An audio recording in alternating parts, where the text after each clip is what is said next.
The Yorkshire Coastcast with Paddy. Loving life in Yorkshire. The people, the places. Hello and welcome to episode 60. This is the coast. Coming up, Thomas the Tank Engine is coming to the North Yorkshire Moors Railway. Winning years past for a child at Imagination Station Scarborough. We smashed the Yorkshire Three Peaks for the Rainbow Centre, and it's Goth Weekend this weekend. All that and more to come on episode 60 of the Yorkshire Coastcast podcast, available wherever you get your podcasts from: Spotify, Apple, YouTube. thisisthecoast.co.uk/podcasts. We also have podcasts for Scarborough Athletic FC called the Sea Dogs Podcast and Whitby Town FC called the Codcast, all from This Is The Coast, the local commercial radio station for the Yorkshire coast. We'll start with Thomas the Tank Engine. I'm so excited about this. Coming to the North Yorkshire Moors Railway in May. A day out with Thomas is going to be amazing. Let's bring in right now our first guest this episode.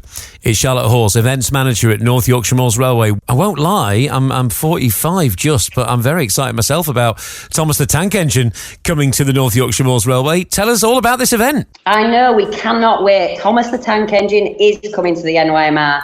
Day out with Thomas, Let's Rock, Let's Roll tour runs across 8 days this May. The 23rd to the 27th and the 29th to the 31st, all from Pickering Station. It's going to be a fantastic full day out for the whole family. You arrive at Pickering Station and the excitement starts straight away. The children get to ride behind Thomas, a real steam engine, and then we have a packed programme running alongside the Thomas Ride trains. So we've got live shows from Sodor Station sweepers Rusty and Dusty. There's a Thomas and Friends music corner where children can explore instruments and sounds. We've got storytelling sessions and a character hunt around the site, which keeps families exploring all day. On top of that, we've got garden games, arts and crafts, a play pod full of Thomas toys, a tattoo station, a remote control Thomas maze, and an unlimited fairground ride. Wow. You can also meet Sir Topham Hatt, get some photos, and as well as the Thomas ride itself, every ticket includes an additional hour-long scenic train ride if you wish along the line. So there's really no shortage of things to do. Yeah. And to finish it off, every child goes home with a Thomas and Friends giveaway, so they've got something to remember the day by. Yeah, it sounds wonderful. So how long do you imagine you might need for this experience? It sounds like you can really make a day of it. Yes, you absolutely can make a day of it. We've got on the website, obviously, to book tickets at nymr.co.uk/Thomas. If you go on there, you'll be able to see what time slots you've got the train ride. So you book that, but you can come sort of around that. So you want to at least give yourself a good 3 hours, I'd say, to really get everything in, maybe a bit longer, depending on how, if you want to sort of explore absolutely everything that we've got going on. So Thomas is making a special journey from the island of Sodor, isn't he, to the North Yorkshire Moors Railway? He absolutely is, yes. Very special. Yeah. What a sight it's going to be to see Thomas, like you say, a real steam engine who's going to be taking families on a journey on the North Yorkshire Moors Railway. I bet you can't wait to welcome him into Pickering Station. Oh, we really can't wait. We are so excited to get Thomas back at the railway, and we just can't wait to invite everybody to come and enjoy the week with us. The remote control Thomas maze. Have you got more details on that? Yeah, so we've got some little Thomases that we're going to have. It's just going to be an area sort of just on the railway that you get to have a go, and tiny little Thomases that you get to try and remote control round a little maze that we've put together. Oh, brill, okay. Exactly what it says on the tin, really, but I just wanted to ask anyway, just because I wasn't quite sure what it meant, but that sounds lots of fun. And just remind us again when this event is on, because it's soon. It is very soon. So, like I've said, the event runs across 8 days this May, the 23rd to the 27th, and then the 29th to the 31st, all departing from Pickering Station. Yeah, lovely. Can't wait. I will be there. I have got children myself. They're 14 and 17, but whether they want to come with me or not, I'm going to be there. I used to have a Model Thomas the Tank Engine when I was a kid, and even Thomas the Tank Engine wallpaper. So absolutely love it. And of course, it's brilliant, isn't it? Because the children will have seen Thomas maybe on the telly or even read the books as well. So it's such a popular, iconic character, world famous, really. Absolutely. Thomas is really, it's something for everyone. Everybody loves Thomas. Who doesn't know about Thomas? You know, the most famous train. So, yeah, we're really, really excited at the NYMR. It's a busy year to come, isn't it? You've got the Diesel Gala, the Steam Gala as well. You've got events throughout the year, of course. Yeah, we've got lots sort of packed into the rest of the year. Yeah, the Diesel Gala coming up in June, and then we've obviously got the Steam Gala coming up in September. There's preparations for our Santa Express. There's lots and lots of things going on already, sort of for the rest of the year. Yeah. And of course, you are still appealing, aren't you, for support for bridge number 42, isn't it? Which needs a bit of work doing, doesn't it? And that's just to sort of help ensure the future of the North Yorkshire Moors Railway. So, you know, any support for that, I'm sure you'd appreciate. Yes, we absolutely would appreciate any support that anybody can give for Bridge 42. So I hope it's a great event. You'll see me on the platform at some point during that week. Brilliant. Well, we can't wait to see you there, and we can't wait for everybody, like I say, to come to the railway. Come along and be part of it, whether you're a lifelong Thomas fan or you've got a little one who's just discovering the stories for the first time. There's something genuinely special about seeing that famous blue engine come to life on a real steam railway. It's one of those days that makes memories, and it's right here on our doorstep in North Yorkshire. The Yorkshire Coastcast. Loving life in Yorkshire. Thank you to Charlotte there from the North Yorkshire Moors Railway. And we have on our website and app right now a competition. Yeah, you can win a family ticket for a day out with Thomas at the North Yorkshire Moors Railway. For up to 4 of you, you need to answer this question. Thomas and his friends live on which island? Sonar, Sodor or Gran Canaria? Click win at thisisthecoast.co.uk or win in the menu on the This Is The Coast app. Now, you may have heard that me and me other half are doing a rainbow of challenges for the Rainbow Centre in Scarborough this year. Just doing the Yorkshire Three Peaks wasn't really going to cut it when it comes to the fundraising. We do this sort of stuff quite regularly anyway. So that's why the Yorkshire Three Peaks last weekend was the first of 7 challenges in 7 months.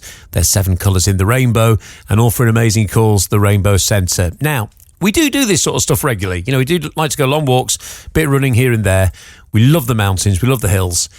But it was still a challenging day due to the weather conditions. Have a listen. How is everybody feeling? Not convincing. Firstly, apologies for being a little late this morning. Sorry about that. We will get underway eventually. James, one of the organisers of this event. Lovely to see all these people out here so early on a morning ready to take on the Yorkshire Three Peaks. Yeah, well, not quite as early as I thought it would be, but yeah, we're here, we're ready, and let's hope the weather stays reasonably well. Yeah, it was awful 20 minutes ago, but obviously we're a little bit late and it's brightening up, isn't it? So it's all good, isn't it? All right, are we ready to go then? Yeah. We'll have a countdown. 3, 2, 1. Yay! This is, I think, the first time since just after 6 o'clock this morning that we've not had the wind howling and, well, the rain coming down as well. It's actually really nice in this dip. But soon when we get around the corner, I think the wind's going to pick up again. So there's, I think, 10 of us, isn't there, Nikki, doing this Yorkshire Three Peaks Challenge for the Rainbow Centre today. Yep, there is. There's 10 of us, and like you've said, there's been wind, rain, hail. Oh, yeah, hail. Yeah. So the first summit, we got up there 7:40 this morning when a lot of people will still have been in bed. We were on top of Pennygent, nearly 700 metres high, and the weather up there was ridiculous, wasn't it? Such strong winds, icy winds, -5 wind chill at least, and sideways hail and rain. It was bitter up there, wasn't it? It was the weather that you can't actually feel your face. Yeah, exactly, yeah. And then coming off Pennygent was also really challenging because the wind was in your face, but it has, as we just walked through another gate, sorry, I just knocked you. It has got a lot better, and actually we're starting to see almost the tops of Ingleborough to our left and Whernside, which is our next peak, to the right. And of course the challenge for me personally today is to be on the top of Yorkshire for the end of the live show a little bit later on this morning. Look, we've got some sheep and a little lamb in front of us. I know, it's nice that you can actually see them now. Yeah, you can. Next stop is Ribblehead Viaduct very shortly, where we've got a couple of volunteers from the Rainbow Centre who are meeting us with a car, so a chance to stock up on supplies before we head up to the highest point in Yorkshire. It does take a while to get up there though. You don't walk straight up, you kind of go around the side of it and then up the back. We are on Whernside. We're heading up to the top. James Howe from the Rainbow Centre. How's the day gone so far, would you say? So far, so good. Started out rather damp. And rather damp, the understatement, yeah. For those that weren't listening early, just talk us through the conditions at the top of Pennygent. Pretty wild. Yeah. The wind really picked up, and it was really pulling us back down. Really, it was, yeah. Icy, hailstones, sleety rain, just awful conditions. But it has vastly improved. You can almost see the top of Pennygent over there now, can't you? Is that Pennygent over there? Pennygent, yeah. Yeah. We've come a long way then. And at the moment we can see the top of Whernside. Long may that continue. Yeah, we've had a couple of sharp showers. You've had difficulty with the wardrobe today, haven't you? There's been a few wardrobe changes. Yeah. Malfunctions. Yeah, I've had my trousers on, my coat on, and then straight back off, and then back on again. So, yeah. We're doing all right though. Yeah. And generally we've stuck fairly together as well, haven't we? Yeah, not too bad. Sorry, you're right. I'm blocking everyone's way up. They're trying to do this in another 12 hours, and I'm stopping them up. I'll get my trousers. Yeah, get your trousers. How many times have you put your trousers on and taken them off, do you think, so far today? Maybe about 3. Just as I really hoped. I think we're going to have to crouch down. It's so windy, aren't we? We are broadcasting the end of the show from the top of Whernside, the top of Yorkshire. There's nobody higher up than us. Well, until we crash down behind this wall. Yeah, and it's the weather we like again up here, isn't it? It's hard to feel your face with the hill, with the rain. Yeah, the sleety, icy rain. It's hard to walk on the mud. The mud is getting ankle deep now. And what we know, having done this before, that we've got quite a drop down now, which sounds great. Oh, it's all downhill, but it's a very steep path down, isn't it? But we have got the barn at the bottom, which we were so excited for, which we discovered last time. We would be skipping down, but you never know, we might end up sliding down on our bottoms. Yes, so either way, we're getting down. We all left, didn't we, about the same time, but we have become a bit more scattered now. There's a couple in front of us. There's 2 in front, there's us, and the rest are behind. Just behind. So we're expecting to see them coming over the top soon. But the thing is, we'd love to wait for them. But it's just too cold. Yeah, it is. You've just got to keep moving, haven't you, and get down to that next stop. So I'm sure they won't be too far behind us, but it's going great, isn't it? And I think we're on course to finish within the 12 hours, and we'll see what happens next. We've got a big climb up to Ingleborough still to come. All I'm focusing on is a nice cup of tea full of sugar down at the barn. Right. We'll think what happens next Let's get back on our feet again.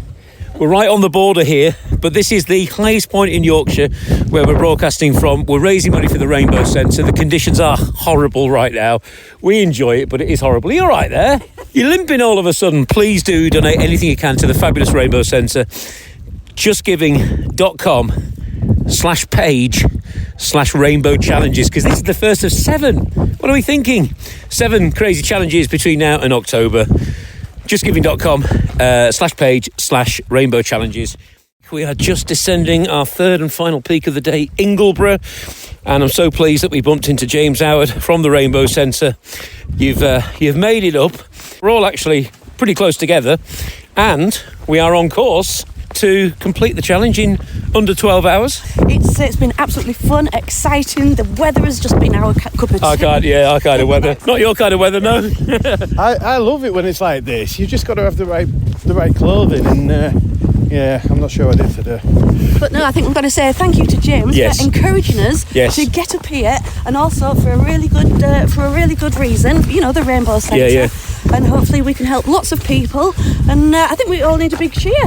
Yay! Woo, woo, woo. So there we go. That was highlights from the Yorkshire Three Peaks in fairly challenging conditions last weekend, and looking likely that next weekend we're going to do our second challenge, because we're just into May, and that is looking likely to be the 38-mile Like Wake Walk, which again is no small feat, with lots and lots of climbing, lots of ups and downs on the Cleveland Hills in the first 10 or so miles. It does tire you out, and you've still got nearly 30 miles across the barren moorland to come. So that is our next challenge. If you'd like to donate anything, £1 is great with a good luck message. Genuinely would love that. Just go to justgiving.com/page/rainbow challenges. That is justgiving.com/page/rainbow challenges. The Yorkshire Coastcast, loving life in Yorkshire. The people, the places. This is the coast. Life in Yorkshire.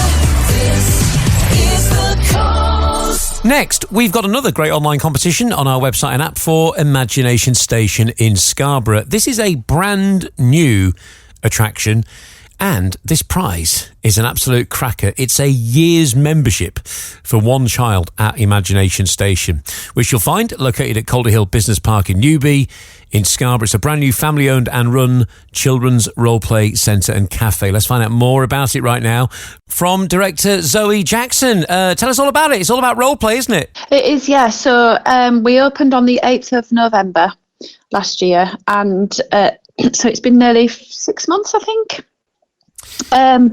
So yeah, basically I was working in offender rehabilitation, and my husband sort of bought the business park with his business partner and was showing me around the spaces, and I walked into the space there and just, I don't know why, just thought this was like an amazing children's role play village.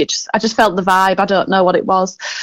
So I kind of had that idea, and then I discussed it with my daughters of doing like a joint venture. So it's owned by myself, Demi and Katie, my daughters. So it's family run, and we've got a 16-year-old who works on a weekend with us. So yeah, we decided, sort of pitched the idea to them, and they were like, yeah, let's do it. So basically I've got 4 children and 4 grandchildren, so round children obviously forever, and it's sort of been designed by all of us. We've all had an input into the ideas. My eldest daughter Demi, she's a primary school teacher, so she was really good at kind of, you know, catering towards the sensory side, special educational needs thing. So all of our together and kind of our skills and things, we got a joiner in to build and concept it, and then we all decorated it, bought everything, fixed everything together. Yeah, so it's just been a really good kind of joint venture, and that took us from July to when we opened in November to do that. So nights and weekends around working full time, and them two having small children came together, and then we opened in November, and it's been absolutely amazing. So when I look at it, the idea that I had in my head originally is exactly how it sort of was then, really. So it's turned out exactly what we'd hoped for. We've got a lot of ideas still to kind of develop and push it even further, but it's been busy. We've got a regular customer base now. We're seeing the same faces a couple of times a week, which is brilliant, and then we're also seeing new faces as well. So obviously you've seen sort of pictures of the different role play areas. Yeah, just give us a bit more information on those role play areas, just what you've got and how it works. Yeah, so what we did was we went for some sort of key areas, but we wanted to put something a little bit different in. So we've got a construction area. So our idea for that was that we leave it as if it's a half constructed house, so to speak. So we've just kind of got the roof sort of looking as though it's sort of half built, and then we've got like a little building wall in there, and then next to that we've got Lily's salon. So some of the pods are named, we call them pods, sorry, I always refer to them as those, but these kind of little houses in the village, some of them are named after my grandchildren, so that's lovely. So we've got Lily's salon next door to the construction, so that's obviously got the hairdressing, beauty, that kind of thing in there. Then we've got the vets, and that's Hallie's Animal Hospital, so that's another one of my granddaughters, Hallie. So we've got all the animals in there, and things in there too, grooming, patient care, that kind of thing. And then next door to the vets, we've then got the police station. So we've called that HMP Scarborough, which, yeah, I thought was really funny. My daughters didn't agree. And I kind of put my foot down on that one and said, yeah, we're having it as that. So, yeah, HMP Scarborough. My husband owns Fabric World Limited. And so on Calder Hill Business Park, where we are located, we've also got Fabric World Limited in there as well. So he's made our ramp for outside. He's made the bars for the police station. He's made the well, he's done all sorts actually, but he's made the fire pole for the fire station. So they've all been done by Fabra-Weld, and that's on site. So it's been brilliant having that input as well. So yeah, we've got Maisie's cottage next to that with all of the home stuff. So we've got the babies, we've got the kitchen where they can do cooking and role play. And then opposite that, on the other side of the village, is a post office. So weighing parcels, we've got postcards, stamping, cash register, that kind of thing in there. And then next to that, we've got the hospital.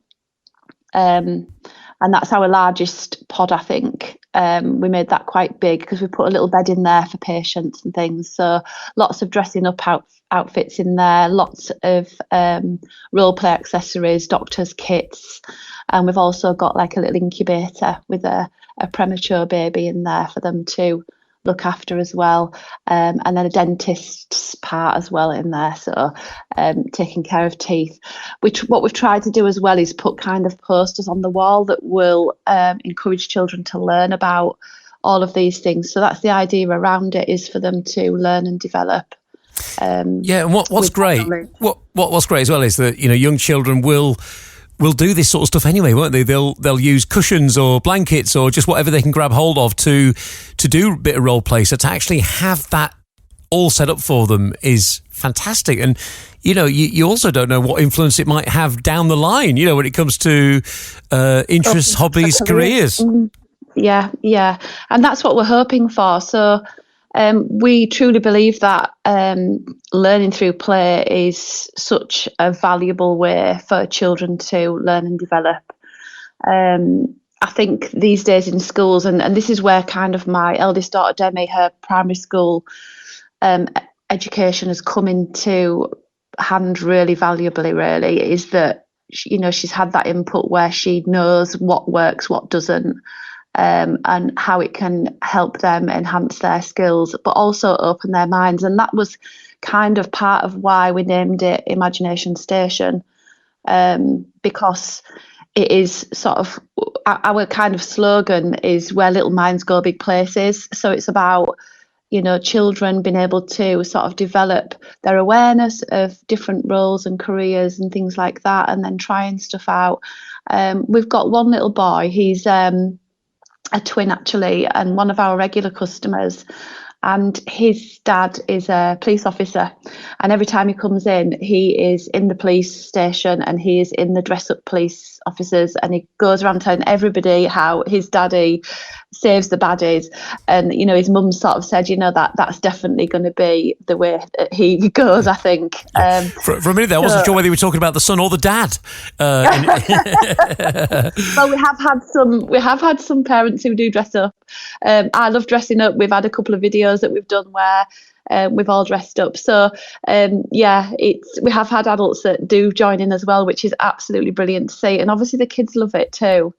And we do encourage that. You know, we do try to buy bigger costumes that we can adults can dress up in. So yeah, we quite often get dressed up in some of the little outfits and things, and have a little dance around with it. You've also got the cafe as well, haven't you? So tell us about that. Yeah, so the cafe was really hard trying to kind of design and fit in what we wanted, because we've had so many ideas, but we wanted specific things. So we wanted something where it was all enclosed, where parents could, you know, sit and have a coffee and know that the children are safe, they can't escape anywhere, they're in full view. So when we were kind of designing the layout, we were looking at having a cafe area where they can look at their children playing and know that they are safe.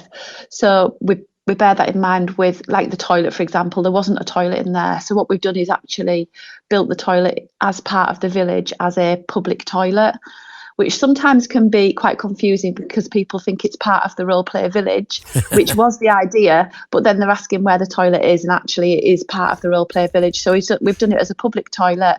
It's got a telephone box as the door, as if you're going into a telephone box. So we've done that for a reason, and that is because if you've got, you know, I don't know, say a 3-year-old and a baby, You don't want to have to be taking your 3-year-old to the toilet with you to change the baby because it's not in the same space as where they're playing and you can't leave them. Whereas people can do that. You know, they can say, I'm just going to go to the toilet, and it's in the role play village, and they know that the children are safe and it's all enclosed. So things like that. And then with the cafe area, we've tried to lay that out so that they can all view down the village street and see where the children are playing. And then the other thing that we wanted to incorporate was a really good baby area. So we've done an area specifically for under 2s, and we designed that as it being enclosed. So we were a little bit unsure of whether people were going to be able to manage to sort of climb over this little wall that's around it. But nobody's, sort of said that they've had any problems with that. And actually the feedback from that's been really positive, because it's an enclosed area where you can lay your baby down and know that an older child's not going to, run over on top of them or fall on them or throw anything on them. So, the parents do love that it is enclosed and that they are safe. We have parents who can lay the baby down on the baby gym and sit and have a coffee and see them and know that they're safe and they're not going to get trampled on or fallen on. So it's worked really, really well with that. And then in the cafe area, we've put the stage, the theatre as well, with some dressing up and things like that. And that's named after Thea, my other granddaughter. So that's Thea's Theatre. And yeah, it's all come together really, really well. We have got another baby coming in August, so we will have to find something. You will, yeah. That we are going to introduce to make sure nobody's left out. Of course, so that's exciting. Of course. Yeah. So yeah, in the cafe we make all the food on site. We've got a small menu, but I feel as though it's big enough for everybody, and there is something for everyone. We do cater for allergies and things like that. So, everyone's welcome. We're hoping to have an open day, to be fair. We haven't managed to have one yet. We've kind of hit the ground running. It's been so busy that we've not had chance really to get anything like that organised. But yeah, we're hoping to have sort of an open day where new people can come and have a look and try. So yeah, it's been absolutely brilliant, better than I expected. And because of that, I had to actually give my job up and dedicate all of my time to Imagination Station, because I thought I could reduce my hours down to 2 days at my job and sort of keep both on. But actually the demand's been there. So I've had to kind of step back from that and focus all my energy on there. But I love coming to work every day. I enjoy it so much. It's absolutely brilliant. Great. Well, what more can you ask for? Exactly, really? Yeah. It sounds great. We've got a competition on our website and app as well, where you can win a year's membership for a child, which I think, whoever wins that is going to no doubt be using it regularly. Yeah. And yeah, you're on the Calder Hill Lane Business Park in Newby, so in the heart of Scarborough as well, and open every day? Yeah, so we open Monday to Saturday, and then Sundays are private parties only. So we are actually we are working 7 days a week there. So yeah, it's been brilliant. So we do 2 sessions, usually 9:30 and 12 o'clock. We did operate 3 sessions at the beginning, but we found that it was just sort of spread throughout the day rather than over 2 sessions. So 2 sessions works better. We found that works better for everybody really, and with times, you've got to think about nap times and things like that, haven't you, as well? So and lunch time. So yeah, we've gone down to 2 sessions. So we do one usually at 9:30 and one at 12 o'clock, and you can book on our booking system. Or failing that, for people who maybe can't book on our booking system, we've got social media as well, which people can kind of message us through there if they want to book a session and they can't book on through the booking system. And obviously the vouchers that we did through yourselves, people just message us to book on there, and people are using them regularly. It's absolutely brilliant. Great. It's really, really good. It's worked really well. Fantastic. Well, wonderful. Well done creating it, and I hope it continues to grow and be a success for you, and thanks for telling us all about it. No worries at all. Thank you for calling. Zoe Jackson there from Imagination Station, and if you want to win that year's pass, click win at thisisthecoast.co.uk. That is win at thisisthecoast.co.uk, or win on the This Is The Coast app. The Yorkshire Coastcast, loving life in Yorkshire. We'll wrap things up on episode 60 of the Yorkshire Coastcast podcast with a look at some of the upcoming events in the next few days. It is Whitby's amazing goth weekend this weekend, so Whitby extra busy and lots going on for goth weekend as well. We've also got Wayward Jane at the Old Parcels office in Scarborough on Saturday the 25th at 7 o'clock. Wayward Jane's music is a modern interpretation of American folk and old-time traditions, blending roots music with fresh arrangements and original songs. We've also got Old Pals, an evening with the stars of Still Game at Scarborough Spa at 7:30 on Saturday. Join Jane McCarry, Paul Riley, Mark Cox and Sanjeev Kohli, the legendary Isa Winston, Tam and Naveed from BBC and Netflix hit sitcom Still Game for an unforgettable, one-of-a-kind evening of laughter, stories and memories. Cool Notes Big Band is at the Kirk Theatre Pickering on Saturday at 7:30, and Edwina Hayes at Hummonby Community Centre at 7:30. Edwina's performed at Glastonbury and the Royal Albert Hall. Her sweet voice and lovely songs, performing folk Americana. On Sunday the 26th, we've got the Lebeston Car Boot from 6 a.m. onwards. Just some of what is going on this weekend, and some big football matches too. Bedford Town against Scarborough Athletic in National League North. Scarborough just need to win to guarantee a home tie in the playoffs. A draw or a defeat against Bedford in the 12:30 kickoff will mean that they're relying on other sides and their results. And Whitby Town hoping to avoid relegation with any sort of result against Cleethorpes Town other than a defeat. That is a 3 o'clock kickoff in the Northern Premier League.